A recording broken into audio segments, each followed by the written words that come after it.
Zomlot, he's the head of the Palestinian mission to the United Kingdom, a well-known face on the show. Hassan, great to have you back on the show. Let me pick up, really. I wanted to start off talking about the UNGA, but now we just had these news coming in that the Israeli Security Cabinet, as Jeremy was just reporting there, has approved an expansion of this Rafah operation. Now, what we don't know is the timeline here, when it will happen, but how imminent it is. But speak to this moment right now, that for months I've been hearing, for guests on my show, calls from politicians and NGOs talking about what this would mean, right, going into Rafah. Now this is looking like it will happen. Your reaction? Well, Netanyahu has learned over the last 7 months, perhaps the last 7 decades, that he can cross every red line. The US has told him that this is a red line. The UK, Europe, the rest of the world, the UN, the ICJ, the ICC, the Security Council, name it. He doesn't care, simply because he will not get the serious consequences. He hears many statements and sympathies and warnings. Should he go to Rafah, it will be catastrophe beyond description. You're talking about 1.5 million people, 600,000 children are scattered in the streets of Rafah. Can you imagine what will happen with his tanks and the way he did it in the north and in the middle of Gaza? He simply has made up his mind. That is Netanyahu, the Israeli government. They have made up their mind. They want to press ahead all the way to actually erase the Palestinian people. So when you saw this decision by the United States to pause the weapons, to pause the bombs being sent to Israel, what did you think? I thought that was important. I thought it broke a taboo. Maybe it came... Does it shift, Joe? Does it shift? Maybe it came 100,000 people killed and maimed late, but better late than ever. Yeah. Yet, I just heard you quoting Netanyahu that he says we will fight with our fingernails. Fingernails. Which is in an interview just overnight. Isa, he's fighting with American 2,000 pounds, tons, dropping it on our families and homes. The moment he's deprived of that, he will not fight. And you said pause. Why the U.S. should pause after all these atrocities? The U.S. should revoke the license of exporting arms to Israel. There has to be an arms embargo, and then Netanyahu will listen. And do you think he's going to listen? Because according to that interview that we heard overnight, it doesn't seem like he's listening. He's been asking for, the U.S. has been asking for plans for Rafah. They haven't received it. They've said there's a red line. He's still going ahead. So what other pressure is there?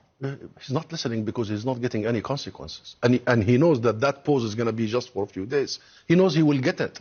And he has seen some of the Republican senators writing only this morning against their own president for even pausing for a few days, pausing to continue the genocide using American weapons and these huge bombs that are made, pound bombs, they're not made for such a situation, and therefore the U.S. must also be watching. I've seen a letter only a couple of days ago by a few senators, Republican senators, sent to the ICC saying you have been warned. Did you see that letter? No. They were threatening the ICC should they actually start investigating Israel's war crime. Hold on, but it's not just... It's almost like The Sopranos. The Sopranos, some U.S. politicians are literally threatening international courts to shield Israel. This is what Netanyahu knows. So he knows in the end, he can do what he wishes. What about the UK here? Because the UK also, not comparable in terms of size of weapons that it offers. Should the UK be also pausing? Of course, the UK should not only pause, the UK should impose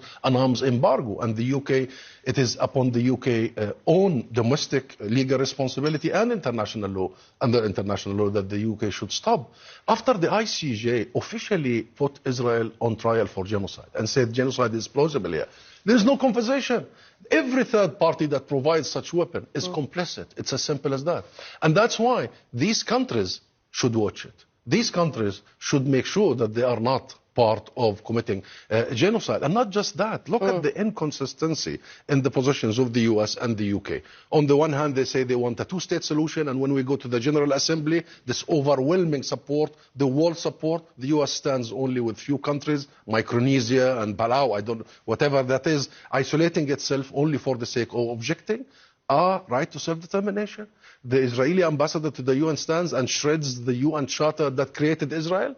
Really? And the UN Charter that talks about people's right to self-determination as inalienable, that talks about the inadmissibility of acquiring land by force. So the issue is the US is giving lip service, but in effect, it's double talk and double face. Hypocrisy? So is yes, hypocrisy and double standards, and really, just supporting Netanyahu's, Israel's slow genocide for 70 years without wanting to take the real political capital, invest the political capital to actually move us in a different direction. Because we're running out of time, and I think it's really important for us to talk about what happened in the UN today. The UN vote, 143 countries, it's symbolic, it's historic. What does that say to you, the fact that the 143 countries there voted, of course, you still need to go the next step, but voted to recognize that, to give it more rights to Palestine? It's not just symbolic, it's actual. It represents the will of the people of the world. You're talking about all continents. You're talking about the countries that really represent the millions upon millions. You're talking about governments that have decided to listen to their own people, and not just in the US, but everywhere. And today for us represents a verdict by the world that they will stick to the UN Charter, they will stick to international law, and they will defend what is right here. However, the scene was clear. The issue is the US, primarily the US. And of course, all these countries that abstained. Why did you abstain? The US says because this has to be an outcome of negotiation. Seriously?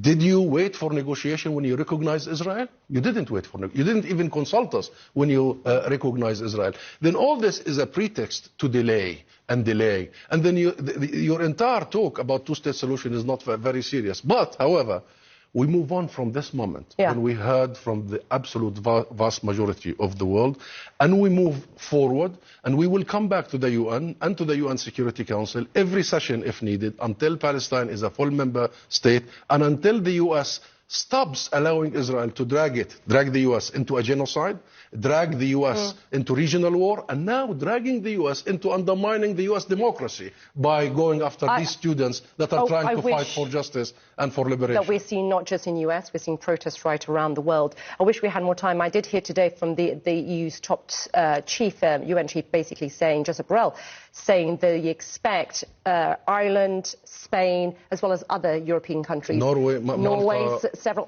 on the 21st of May, I believe, to recognise Palestinian statehood. Is something that a conversation that we've had with the Spanish foreign minister right here on the show. Hussam, always great to have you on the show. Great to see you. Thanks very much.